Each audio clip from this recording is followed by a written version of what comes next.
it's quiet. The Arab Spring is nowhere in sight. Several men are wearing winter-weight dish-dash tunics. I can't imagine how people manage the summertime if this is supposed to be cold. I'm visiting neighbouring Emirate Sharjah for the International Book Fair. Sharjah is Dubai's swotty younger brother, more conservative than its shiny, accommodating sibling. No alcohol is on sale here. The ruler is Sheikh Sultan bin Mohammed Al Qasimi, and the book fair is His Highness's gift to the nation. I'm delighted the extensive programme includes an event grandly titled Insights into World Leaders Through the Ages, and another on promoting understanding between cultures. People talk about the Emir in glowing terms, an educated, endearing man whose rooms are littered with books he forbids his wife and servants to move. "He's so cute," one woman enthuses after the opening ceremony, where he reads not a speech but a poem. He has endowed 17 museums in Sharjah, I am told, repeatedly. Human rights abuses in the UAE are legion. Human Rights Watch launched a campaign this year to highlight the plight of 70,000 Nepalese indentured labourers. There's limited internet and press freedom. Skype, for example, is banned, and dissidents are locked up.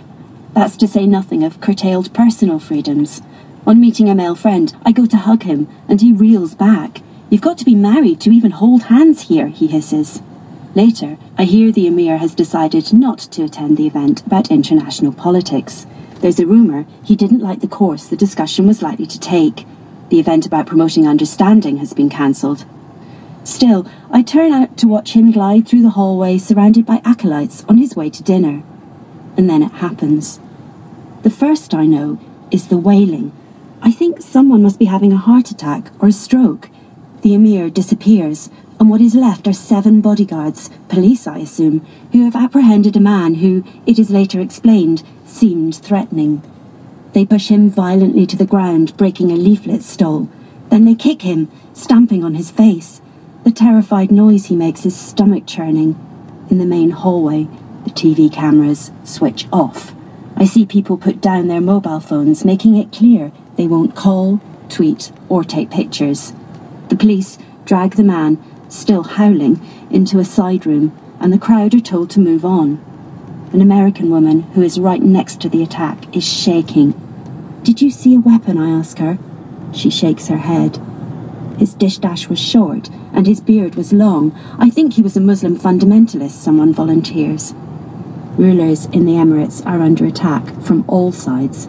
The fundamentalists think they aren't extreme enough, and the liberals think they're too repressive. The hallway returns to normality. The TV cameras roll. People are interviewed about how much they're enjoying the book fair. The next day, I find no mention of the would-be attacker anywhere. I still don't know what happened to that man.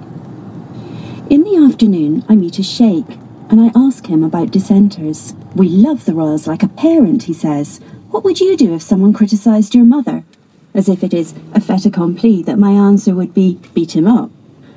I ask about the UAE 5, imprisoned democracy campaigners. "One of them criticised the Emir on TV," the sheikh tells me, incredulous. "You can't say things in public like that. It's disrespectful." Locals, I come to realise, are similarly hard-hearted about the Nepalese indentured labourers, trapped by the labyrinthine immigration system and their own grinding poverty.